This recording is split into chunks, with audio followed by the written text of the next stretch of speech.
Hi guys, my name's Leigh Plowman and I help optometrists to get new patients using their websites and social media. Head to optomly.com.au. Today I'm excited to introduce you to two legends of practice growth for optometrists. They are Dr. Gary Gerber and Mr. Michael Jacobs. Dr. Gerber is optometry's most in-demand practice building consultant. His own optometry practice was among the top 1% of practices in the world and located in one of the most competitive ophthalmic marketplaces in the United States. He is an informative and entertaining presenter and has lectured at nearly every large optometry conference. Dr. Gerber is a contributing editor for Review of Optometry, and he has regular columns in several popular optometric journals.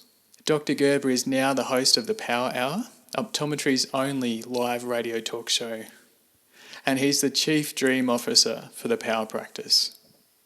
Mr. Jacobs is a business consultant and columnist for My Vision magazine. He is the former Chief Executive Officer of iCare Plus Limited for 10 years until early 2015. Prior to that, he worked for Rockwell International for 25 years in a variety of senior management roles, living in Malaysia, England and the US for 20 years. Michael has an MBA from the University of Iowa with a background in avionics engineering, and he's owned his own businesses and consulted to small business for over 15 years. Michael's also an active member of Rotary and a past member of the US-China Business Council, the US Army Helicopter Association, and the Port Macquarie and Cedar Rapids Chamber of Commerce. Let's join the discussion where Mr. Jacobs is talking about what a new graduate should think about before starting a brand new practice. It's important that people establish some very clear goals right up front before they step out and start spending money. And then once they've established those goals, they need to get a decent business plan together. And look, you're not trained when you go to university and study optometry. You're not trained to do business or business plans typically. So I really encourage people to go out and spend a bit of money working with a consultant in developing that business plan. I think that can be very powerful. And then review the plan, change the plan if it needs to be changed. Has the end game changed or is it the same? And then finally, this is probably a big one for, I know a lot of optometrists I meet today who are looking towards retirement. They need to understand what the market's going to look like for your business, your practice when you get out, and plan for what you're going to have left when you do get out. Yeah, kind of self-serving to say it, but I think the consultant part is really important. We kind of don't know what we don't know, and a consulting company that has experience helping doctors open a practice has already made all the mistakes for you. So you don't have to go down that path again. And in fact, there are lenders over here that will not loan the new optometrist money for his new practice unless they work with a consultant, because the data shows that they have a much higher degree of success and a much lower default rate. So it really goes to show you the power of working with somebody who's an expert in the non-clinical piece.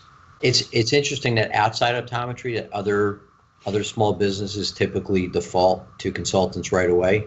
Optometrists sometimes look at it as it's like an admission of something I don't know, and there's a lot of stuff that we don't know, and it's okay not to know it. And we just, and again, I can only speak for our company, but the practices that we open up, the data just supports that they do better than practices that don't work with consultants. It's black and white. It's on a profit and loss statement. It's not something you can really argue with. So I think that's great advice. It's just every time I say it sounds self-serving. If not us, work with somebody who you trust, who has a good track record for new practices. Yeah, for sure. It's really important to get the plan right and work out what you want from the practice. Dr. Gerber, what are some of the ways that you help optometrists to achieve a better life? What are some of the things that they aspire to or look for? Well, you mentioned my title as the Chief Dream Officer, and that's kind of really what we're about. It's kind of to Michael's point, to have clear goals. It's like, why do you want to be an entrepreneur and go through all that pain and anguish? Being self-employed, where you just work for somebody else, and it'd be so much easier. You may not make as much money. Maybe you could make more. You don't know. So one of the things that we do really, really early on, just like Michael said, is within your business plan is what are your business goals and what are your personal goals? And we want to try and early on to try and create that balance if you can, that kind of elusive work life balance that the three of us oddly enough haven't found because it's 7 o'clock there and 6 o'clock here and we're both still working. Okay, so we're probably the last guys in the world to give advice on that topic. But I think it's something that if you really address it early on and you make it an important point of focus, that you're going into optometry because you want to have certain quality of life, personal things, and then at least you have a plan to balance it against. The best example I could give you is we had a client hire us maybe 6 or 7 years ago. Maybe I've told the story on a year, I'm not sure. And she was in a 3.5 day practice. She had two twins. They were, I'm guessing at the time, probably 2 or 3 years old. And she said, my goal is I want to make more money. And at the same time, I'm not going to spend less time with my kids. So telling me I need to be open more than 3.5 days is totally off the table. And I thought that was great because she said, these are the parameters you have to work under. So initially you could say, well, just tell her to hire an associate to fill in the other, say, 2.5 days. And the practice revenues at that point wouldn't support that. So she said, I don't want to make less money and I'm not going to work more. So she was really clear about that. And it took us a while. It took us probably a year and a half, 2 years to get her where she needs to be. Now it's a 5.5 day practice. She's actually thinking of selling it at a nice profit. So I think that, the personal part of it is critically important and a lot of us don't really articulate it too well. And one of the things, and I can ramble about this for hours, so I won't. I want to give Michael some time. I think one of the metrics never gets measured that should. We always talk about top line sales, bottom line sales, cost of goods, labor cost, insurance, reimbursement, all that stuff. It's how many hours do you work and how much do you make? And at some point there has to be a logical connection between those two things. If you're working 70 hours a week and you're making nothing, or you're working 70 hours a week and you're making a lot of money, both of those are probably not good because you're working 70 hours a week.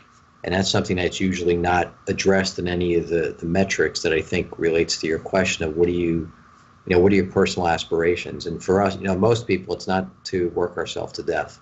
I would agree, Gary. In fact, it's on my notes to myself. I just said the first thing was creating goals. And your story interestingly reminded me of a practice that I dealt with a few years ago where two ladies had gone to universities and studied optometry together, graduated together, and decided that they both wanted to be in an independent practice. So at a very young age, they bought a very small practice, and they agreed at that stage to work together, but also to plan their lives together. So they planned to have children. They got married. They planned to have children, and they took it in turns to take a year off from their optometry practice to have their children. And it was very planned. So one was on, one was off, one was on, one was off. This went on. Obviously, they didn't keep having children, but this type of relationship went on for 20 years. And I met them towards the end of the time that they had that practice and they were selling it. And it was the most amazing practice. And the relationship between these two ladies, which was fascinating because I went in there and one of the first things I noticed is they didn't have any sort of a computer system. Everything was done manually. Wow. And I thought, well, this is just, this can't work. There's no way. And this is back in the early days of the introduction of GST in Australia, which complicated accounting quite significantly. Anyway, I just threw a few KPIs at these two ladies and said, tell me, what is your performance on these KPIs? And I got to tell you, they could dig that out of their handwritten journals as fast as any computer guru I have seen. So I had the utmost admiration for these two. But it was very clear. They had goals from when they started. The goals never changed to the time they sold that practice. And I've never met two happier people. So I think the story's there. Have a goal, dream, if you like, but their dream was family as well as the business and practicing optometry. And they achieved it very satisfactorily. I'm absolutely lined up with you. The other thing I think is really important is learning how to run your business and not have the business run you. It sounds like they knew their KPIs really well and that they could use that to guide their dreams, their lifestyle. Absolutely. Yeah, that's really good, and good for other optometrists to aspire to know what your KPIs are. Yeah, well, obviously KPIs are important no matter what you do, because if you're not measuring, you're not going anywhere, because you don't know if you've got to where you plan to go, whether you've got a long way to go, a short way to go, or nowhere to go. No plan, no measurement, no progress. Yeah, that's true. I heard that one of the definitions of marketing that I picked up was that marketing is about moving the business forward, even in whatever direction that might be. Does that resonate with you guys? I would think that's the goal of the marketing. I don't know if I would define it as the marketing. I may take exception to that. Right. Well, the marketing word's a big word. I don't think there is a single definition that would tell you what marketing is, that you could fit into a single sentence. I don't think it's that easy. Yes. Okay. I'll leave that for another episode. We can talk about that. Yeah, I think maybe the best way to define it is marketing is a discipline, and therefore it's a study in its own right. Yeah. Outside of optometry, what are some of the businesses that inspire you, both of you, the most, and what do they do that makes themselves great? I would say, well, I've learned a lot from the hospitality industry, hotels, restaurants, those that do it really, really well. They inspire me to help. I guess I could say I steal ideas from them. I don't know if that's inspiring, but I kind of take what I learn and what I see when I read, and I teach it to our doctors, and it really hits home the importance of just a great experience. High-end retail stores are, I think, another inspiration. I think we can learn also from bad businesses, because I travel so much that the airlines over here are historically really poor at service. And if people think of a company that gives poor service, immediately people just think of the airlines in the United States, because they're all pretty bad. And that's an example of what not to do, which everybody has experienced. I think one thing that's really buried inside that question that's important is that the best place to learn, in my view, to learn about great ways to build your business is outside optometry. Because if you try to run the business like most optometrists, you'd probably wind up like most optometrists.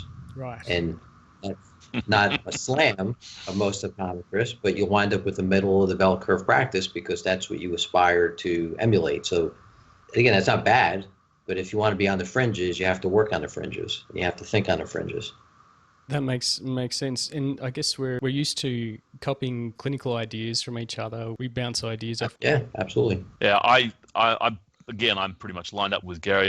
There are some companies over the years that have done some people and some companies that have done some extraordinary things.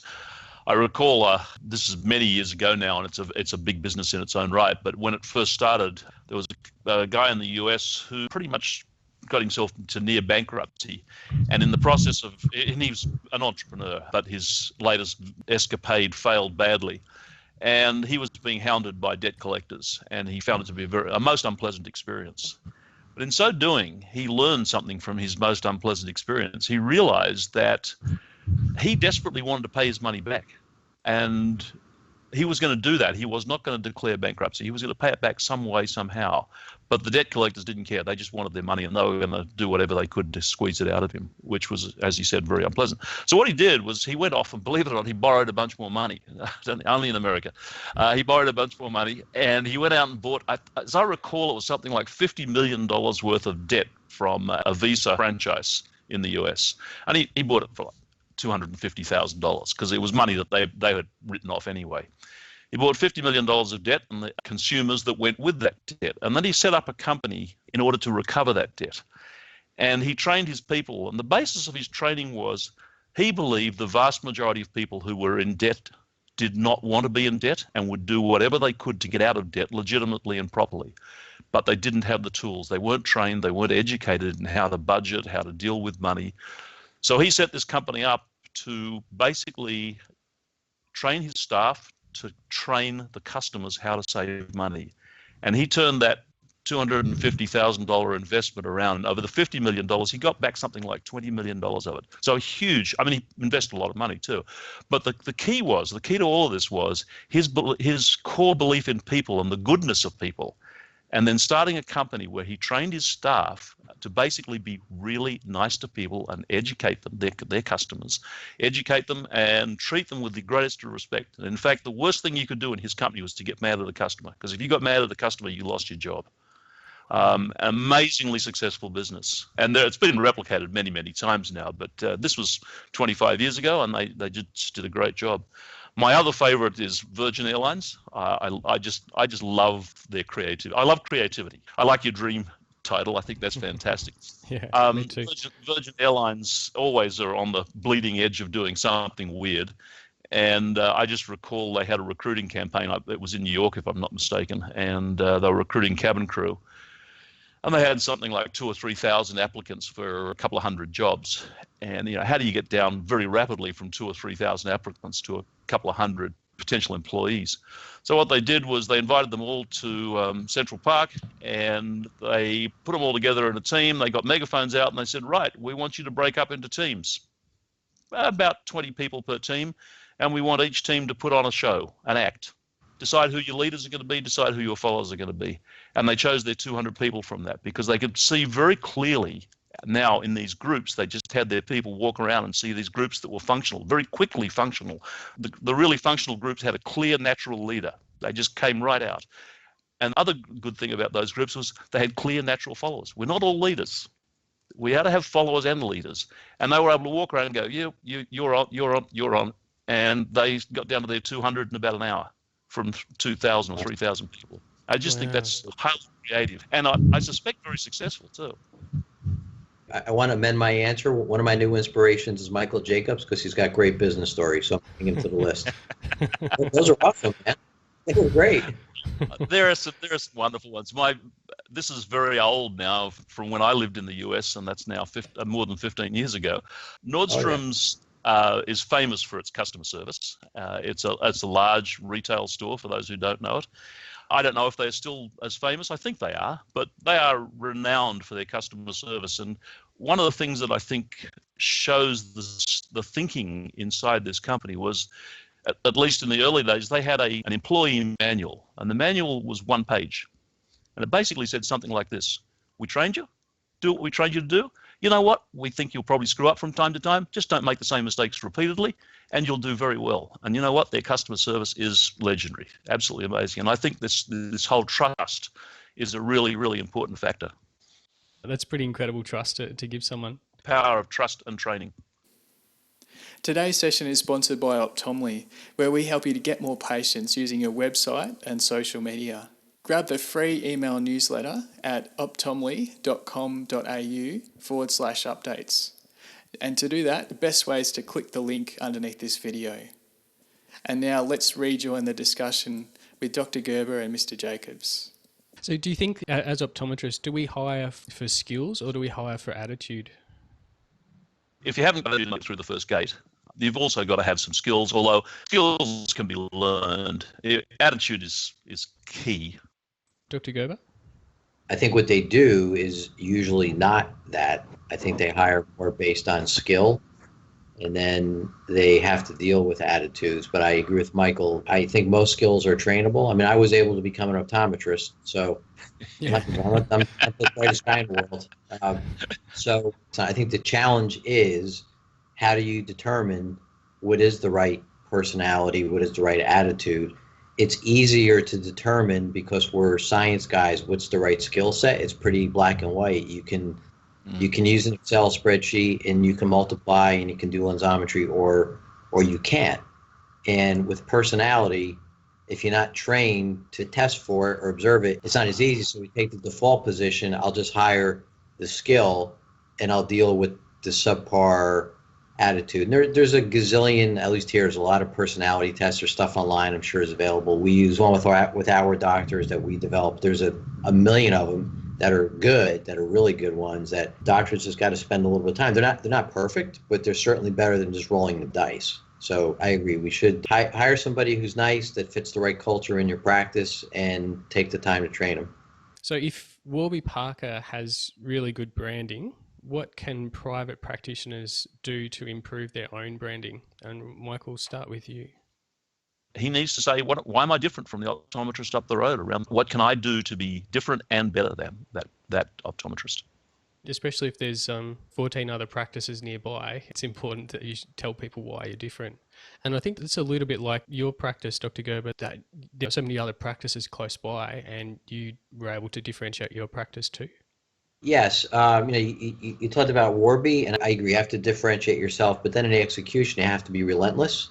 You have to say, this is our brand, this is what we're about. We're putting a stake in the ground, and we're willing to take the time to create that brand. It may not happen overnight, and it may be pretty dicey when we start, but if we made the right call and we're genuine and we stick to it, and the brand has to filter through everything. It's not your logo. A logo is a logo. It's not a brand. And your slogan is a slogan. And your brand is kind of summed up. What's the emotional experience you want the patient to feel from their first point of contact with you as they go through the journey in the office, and what do they tell their friends? What are those emotions? What are they going to feel? How do you touch all the senses? How does it all kind of come together?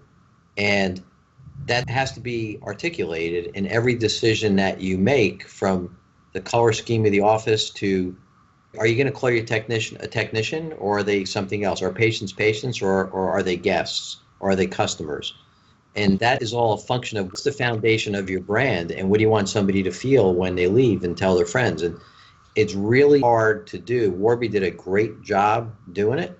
Like I said, they were relentless. They're a public relations machine over here. They're nonstop. They're every place. They use what I call, I don't know if it's not my term. It's called surround sound marketing. They're just every place you see them, it's just obvious that it's Warby. It's like, it's everything from their name, their font, the look, the feel, the way that their stores look, the way that people dress, the way they address you, their interaction on the website. They nailed it. We can learn a lot from any good brand. You look at something like Walmart over here, because people think brands relate to high-end places. Like, the Ritz-Carlton is a great brand, and spoke about Nordstrom's and Virgin, the Apple Store. Oh, what about Walmart? They're a really strong brand, and they're relentless, at least here. I don't know what goes on by you guys, but here they're relentless in just driving cost out of their systems so they can bring value to the customer. And they're really good at it. And every decision they make is, how do we bring value to the customer? They're awesome at it. We don't like them because they're so good at it. They got it. They got it figured out. You got to give credit where credit's due. So, Dr. Gerber, if an optometrist wanted to start gauging that experience patients have, what's a really simple way that they could start to do that themselves? Well, the easy way is just to ask patients. We're big promoters in NPS, Net Promoter Score. Your viewers, listeners, Google it. There's books on it. There's websites. It's based on a book called The Ultimate Question, which is on a scale of 0 to 10. How likely are you to refer friends or family to our practice? We like to add a second question, and that is, why did you give us the score? And I think people will say things like, they could give you a good score because your staff was great, or a bad score because your staff was terrible. So if your staff was great, you start to think about your brand. You're trying to measure brand. Well, what's great about your staff? Is it the way you guys look? Is it the way you speak? Is it the fact that you are courteous? We see people on time. You start to dissect it all in the context of, how does this relate to my brand? So I think an NPS, if you want to do a really easy, quick, down and dirty way, is a great way to do it. It sounds like a great way with busy patients to at least get a feel for it, and then you can start to be creative with it. What about you, Michael, in iCare Plus? Were you starting to measure patient experiences? iCare Plus was an interesting beast in the sense that we really didn't control the practices. So every one of them was an independent practice. Typically, they were members of a buying group, but it was a buying group with a brand. Encourage, and unfortunately, customer service and clinical excellence are mutually exclusive. Some clinicians think are mutually exclusive. The opposite is absolutely the case. Running out of time, but just wanted to finish with a question about, what's one of the favourite books, either optometry or non-optometry related, that you recommend to your clients or optometrists? Dr. Gerber? We actually give our doctors, when they sign up with us, we give them a reading list. Okay, and cool. It's like a required, you have to read these books. And the one that jumped up when you said that is called the E-Myth, letter E Myth. Yes. E stands for entrepreneur. And I think that's kind of the entrepreneur's Bible that we'll probably have all read and all agree on. In fact, our last national client meeting, we get together once a year as a group. We had the eMyth guys come and talk to us for a day, and it was a great section. So if I was stranded on an island and I had to start a business, that's the book that I would use. That's awesome. I enjoy that book. Great hearing about systems and also about differences in patients too. I think 7 different types of patients. There's a lot of different versions of the eMyth. The one that I like is called the eMyth Revisited. Okay. And talk about marketing. To their credit, what they did is they did like the ultimate line extension. They have an eMyth for physicians. They actually have one eMyth for optometrists. I think they have one for eMyth for carpenters, air conditioning, refrigeration repair, and car mechanics, and piano tuners. It's essentially all the same. eMyth Revisited was great. Then I read eMyth for physicians because that came out before the optometrist one. It's pretty much the same book with examples. I'm not sure which one you read. I would get eMyth Revisited, and you'll know everything you need to. How about you, Michael? What's one of your favourite books that you recommend? Well, interesting. The top of my list is the eMyth Revisited, although I do have a suspicion that Gary is picking it for 2 reasons. One is that he's related to the to the writer, as Michael. Yeah, I'm not, but I get asked all the time. We certainly think alike, but we're And not related. Gary's absolutely right in everything that he said about the eMyth and its importance, which if you're in small business, you cannot help but resonate with. They would be my recommendations. eMyth Revisited, Built to Last, and Good to Great. Thank you so much to Dr. Gary Gerber and Mr. Michael Jacobs. Thank you for helping optometrists. We know that you've helped grow so many different private practitioners, and we're grateful today that you could share your insights. And we hope that from listening to this discussion today that optometrists can start to think in more detail about their dreams and growing their vision for their practice. So thank you so much, Dr. Gerber and Mr. Jacobs. Thank you. Thanks for having me. You're welcome, Leigh and Gary. Nice to chat with you. Same here. Thanks, guys. Take care. Thanks again for joining us today to hear Dr. Gerber and Mr. Jacobs. If you found this useful, please share it with a friend or someone that you know who's just starting a practice or doing a makeover of their practice as well, so they can get the most and get off to a flying start. Thanks again for joining us, and please stay tuned for more.